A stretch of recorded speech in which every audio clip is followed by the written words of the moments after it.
بالله من الشيطان الرجيم بسم الله الرحمن الرحيم إن الذين آمنوا وعملوا الصالحات أولئك هم خير البرية جزاؤهم عند ربهم جنات عدن تجري من تحتها الأنهار خالدين فيها أبدا رضي الله عنهم ورضوا عنه ذلك لمن خشي ربه صدق اللہ العظیم۔ ان آیتوں میں اللہ رب ذوالجلال ایمانداروں اور عمل صالح کرنے والوں کا بیان فرماتے ہیں کہ وہ اچھے ٹھکانے والے ہیں اور جو ہے تو ان کو اچھا صلہ ملے گا، اور ان کو جو ہے تو بدلے میں اللہ رب ذوالجلال جنت عطا فرمائے گا، اللہ ان سے راضی ہوں گے، وہ اپنے رب سے راضی ہوں گے۔ تو یہ صحابہ کرام کے بارے میں ہے۔ صحابہ کرام کے بارے میں نبی اکرم صلی اللہ علیہ وسلم فرماتے ہیں اصحابی کالنجوم بیئہم اقتدیتم اہتدیتم، میرے صحابی ستاروں کی مانند ہیں، جن کی اقتدا کرو گے تم ہدایت پر رہو گے۔ ان ہدایت کے ستاروں کو الحمدللہ اہل سنت والجماعت بعین ہی مانتے ہیں، لیکن کچھ لوگ ان کو نہیں مانتے، ان کی شان میں گستاخیاں کرتے ہیں، تحقیر کرتے ہیں۔ ان صحابہ میں ایک حضرت امیر معاویہ رضی اللہ تعالیٰ عنہ بھی ہیں۔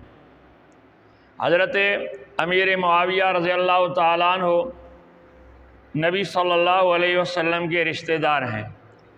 نبی صلی اللہ علیہ وسلم کے گھر میں حضرت امیر معاویہ کی سگی اور حقیقی بہن ام حبیبہ تھیں، یعنی نبی صلی اللہ علیہ وسلم ان کے بہنوئی ہوئے رشتے میں، اور اور جو ہے تو امیر معاویہ نبی اکرم صلی اللہ علیہ وسلم کے برادر نسبتی ہوئے۔ تو یہ رشتہ ہے۔ پھر امیر معاویہ رضی اللہ عنہ کو اللہ رب ذوالجلال نے دوسری فضیلت یہ بخشی تھی کہ نبی پر جب وحی نازل ہوتی تو نبی صلی اللہ علیہ وسلم حضرت امیر معاویہ کو بلا کر لکھواتے ہیں۔ چند صحابہ ایسے تھے جو لکھنا پڑھنا جانتے تھے، جن سے نبی اکرم صلی اللہ علیہ وسلم نے قرآن کی آیات اور صورتیں لکھوائیں، ان میں حضرت امیر معاویہ رضی اللہ تعالیٰ عنہ بھی شامل ہے۔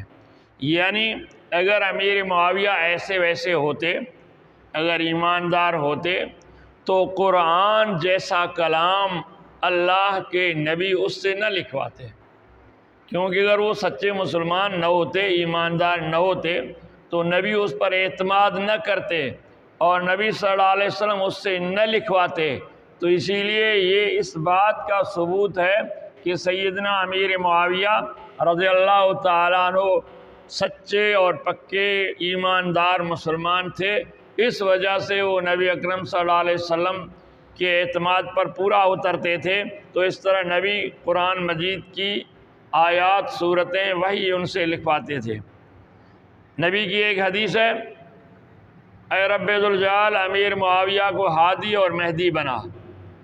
ہادی معنی ہدایت کرنے والا، مہدی معنی ہدایت والا، یعنی خود یہ ہدایت پر چلنے والا اس کو بنا اور دوسروں کو ہدایت کرنے والا بنا۔ حضرت معاویہ کو امیر کس لیے کہتے ہیں؟ امیر معاویہ اس لیے کہتے ہیں کہ وہ 40 سال تک مسلمانوں کے امیر رہے، 20 سال تک گورنر رہے، پھر 20 سال تک خلیفہ رہے، اور جو ہے تو وہ گورنر تھے شام کے۔ اس حضرت حسن رضی اللہ تعالیٰ عنہ کے بعد جو ہے تو وہ خلیفہ بنے، تو 20 سال تک وہ خلیفہ رہے، اسی لیے اس کو امیر معاویہ کہا جاتا ہے۔ حضرت امیر معاویہ اور حضرت علی رضی اللہ تعالیٰ عنہ کا اختلاف مشہور ہے کہ یہ اختلاف کب ہوا؟ یہ اختلاف حضرت عثمان غنی رضی اللہ تعالیٰ عنہ کی شہادت کے بعد ہوا۔ آپ کو پتہ ہے، آپ جانتے ہیں کہ حضرت عثمان غنی کو بے دردی سے باغیوں نے، جو عبداللہ ابن سبا نے ایک شدت پسند اور بد تہذیب گروہ بنایا تھا، ان لوگوں نے حضرت عثمان غنی رضی اللہ تعالیٰ عنہ کو شہید کر دیا تو امیر معاویہ نے گورنر ہوتے ہوئے جب حضرت علی کو حضرت عثمان کی شہادت کے بعد لوگوں نے خلیفہ بنایا تو وہ بھی حضرت علی کے لشکر میں قاتل بھی شامل تھے، جن میں مالک بن اشتر، ابو بکر بن محمد اور دوسرے بھی بہت سے نامی گرامی لوگ تھے۔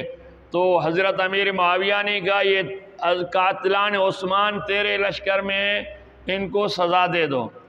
حضرت علی رضی اللہ عنہ نے فرمایا بالکل میں ان کو سزا دوں گا، اور معاہدہ بھی ہو گیا، لیکن ان قاتلین نے سازش کر کے ان کو آپس میں لڑوایا، اور جو ہے تو مشہور ہے کہ صبح صلح پر دستخط ہونے تھے کہ ان قاتلوں نے جو ہے تو امیر معاویہ کے لشکر پر بھی حملہ کیا اور حضرت علی کے لشکر پر بھی حملہ کیا، اور جب وہ نیند سے اٹھے تو وہ جو ہے تو حملہ آوروں نے امیر معاویہ پر حملہ کرتے ہوئے علی کا نعرہ لگایا، علی پر حملہ کرتے ہوئے امیر معاویہ کا نعرہ لگایا، اور وہ سمجھے کہ اس نے بدعہدی کی ہے۔ اس غلط فہمی میں جنگ صفین ہوئی ہے، جس میں ہزاروں کی تعداد میں ایماندار مخلص مسلمان شہید ہو گئے، جو اس طرح بھی مخلص مسلمان تھے حضرت علی کے ساتھ، اس طرح بھی مخلص مسلمان تھے حضرت امیر معاویہ کے ساتھ۔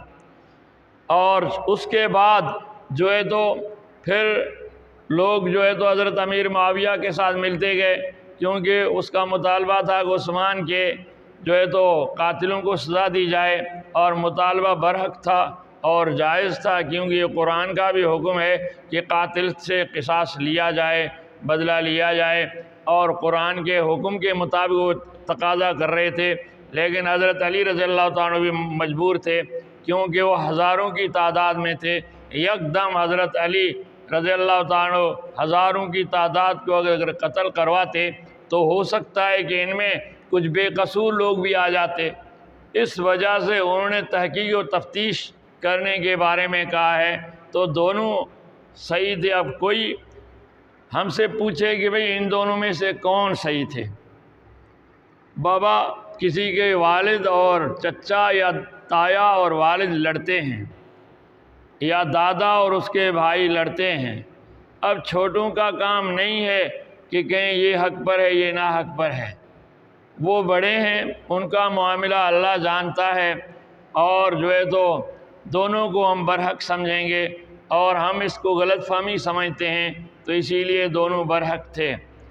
کچھ لوگ یہ سوال کرتے ہیں ان میں شان کس کی بڑی ہے؟ ظاہر ہے شان حضرت علی کی بڑی ہے، حضرت علی کی شان زیادہ ہے، امیر معاویہ کی شان اس کے مقابلے میں کم ہے، حضرت علی کی شان زیادہ ہے، شان اور فضیلت حضرت علی کی زیادہ ہے، لیکن حضرت امیر معاویہ کی بھی تحقیر نہ کی جائے، اس کو بھی برا بھلا نہ کہا جائے، کیونکہ وہ وحی لکھنے والے ہیں، نبی اکرم صلی اللہ علیہ وسلم کے برادر نسبتی ہیں، اور نبی اکرم صلی اللہ علیہ وسلم کے قریبی ساتھی ہیں، اور جو ہے تو نبی کا اس پر اعتماد تھا، اس کا نبی صلی اللہ علیہ وسلم پر اعتماد تھا، تو اس غلط فہمی کی وجہ سے جو ہے تو ان کے درمیان جنگ ہو گئی۔ بعد میں حضرت علی کے ہاتھ سے مدینہ بھی نکل گیا، حضرت علی کے ہاتھ سے مکے کا علاقہ بھی نکل گیا، حضرت علی رضی اللہ تعالیٰ عنہ کوفہ میں آ کر رہنے لگے، اور وہاں اس کی شہادت ہوئی ہے۔ شہادت بھی کس طرح ہوئی ہے؟ ایک جماعت خارجی نکلی جو ان کے جو ہے تو ساتھ تھی، یہ جو انہی کو ہی خارجی کہا جاتا ہے، جنہوں نے حضرت عثمان رضی اللہ تعالیٰ عنہ کو شہید کیا تھا، اور حضرت علی کے ساتھ تھے، بعد میں حضرت علی نے ان کو بھی نکال دیا تھا۔ تو ان خارجیوں نے فیصلہ کیا کہ حضرت علی، حضرت امیر معاویہ اور مکہ کے گورنر عبداللہ بن زبیر، ان تینوں کو قتل کیا جائے، تب جو ہے تو ہماری حکومت آ سکتی ہے اور ہم اپنی منمانی کر سکتے ہیں۔ تو انہیں ٹیمیں تشکیل دے دیں، اور حضرت امیر معاویہ پر حملہ ہوا، لیکن وہ بچ گئے، لوگوں نے بچا دیا۔ حضرت علی رضی اللہ تعالیٰ عنہ پر حملہ ہو گیا اور وہ زخمی ہو گئے، بعد میں اسی زخم کی وجہ سے شہادت پائی، اور عبداللہ بن زبیر پر جو ہے تو وہ کامیاب نہیں ہو سکے۔ تو اس طرح اس منصوبے میں حضرت علی کی شہادت ہوئی ہے۔ حضرت علی کی جب شہادت ہوئی ہے تو حضرت علی رضی اللہ تعالیٰ عنہ کو ماننے والوں نے اس کے بڑے بیٹے حضرت سیدنا حسن کو خلیفہ بنایا۔ مسلمانوں نے پھر جو ہے تو حضرت حسن رضی اللہ تعالیٰ عنہ اور حضرت امیر معاویہ کے درمیان صلح کروایا۔ صلح 6 مہینے تک حضرت حسن رضی اللہ تعالیٰ عنہ نے خلافت چلائی تھی۔ صلح ہونے پر حضرت حسن رضی اللہ عنہ خلافت سے دستبردار ہو گئے، تو 20 سال تک پھر حضرت امیر معاویہ مسلمانوں کے ایک ہی خلیفہ تھے، تمام مسلمانوں کے، اور جو ہے تو اس نے خلافت چلائی۔ اور پھر اس کے انتقال کے بعد جب اس کے بیٹے یزید کو خلیفہ بنایا گیا تو یزید اور حسین رضی اللہ تعالیٰ عنہ کا اختلاف ہو گیا۔ یہ ایک الگ موضوع ہے، الگ قصہ ہے، انشاءاللہ کسی اور وقت بیان ہوگا۔ تو یہ تھی چند باتیں حضرت صحابہ کرام کے بارے میں۔ اللہ کے نبی نے فرمایا ستاروں کی مانند ہیں، جس کی اقتدا کرو گے ہدایت پاؤ گے۔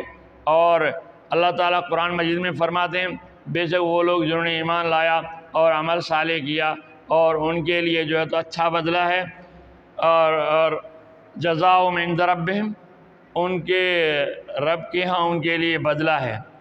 جنات تجری من تحت الانہار، باغات ہیں جہاں نہریں بہ رہی ہوں گی، خالدین فیہا ابدا، ہمیشہ ہمیشہ ان باغوں میں رہیں گے۔ رضی اللہ عنہم ورضوا عنہ، اور جو ہے تو اللہ ان سے راضی ہو گیا، وہ اپنے رب سے راضی ہو گئے۔ ذالک لمن خشی ربہ، اور یہ ان کے لیے ہے جو اپنے رب سے ڈرتا ہے۔ تو صحابہ کرام جو ہے تو ہدایت کے ستارے ہیں، اسی لیے اللہ رب الجلال نے جس کی شان اونچی کی ہے وہ اونچی ہے، جس کی شان کم کی ہے وہ کم ہے، لیکن ہمارے آنکھوں کے نور ہیں۔ کوئی صحابہ پر تنقید نہ کرے، اور جو ہے تو جو معاویہ پر تنقید کرتے ہیں بہت غلط کرتے ہیں، نبی کا دل دکھاتے ہیں، کیونکہ معاویہ بھی نبی کا پیارا صحابی تھا، اور جو ہے تو قرآن جو اس نے لکھا ہے اس کے احسان کو نہیں مانتے، اور جو ہے تو باقی جس کا جو مقام ہے وہ ہے۔ اور کچھ لوگ انتہا پسندی پہ چلے جاتے ہیں، نعوذ باللہ حضرت علی پر تنقید کرتے ہیں معاویہ کی محبت میں، یہ بھی بہت غلط ہے۔ کچھ لوگ حضرت علی رضی اللہ عنہ کی محبت کی آڑ میں معاویہ پر تنقید کرتے ہیں، یہ بھی بہت غلط ہے۔ اور جو ہے تو ہمیں اعتدال میں رہنا چاہیے، جو حق ہے وہ اللہ جانتا ہے، اور ہم نے جو واقعات پڑھے ہیں یا سنے ہیں ان کے مطابق ہمارے ذہن میں یہی آتا ہے، تو اللہ تعالیٰ ہمیں عمل کرنے کی توفیق عطا فرمائے۔ وآخر دعوانا الحمدللہ۔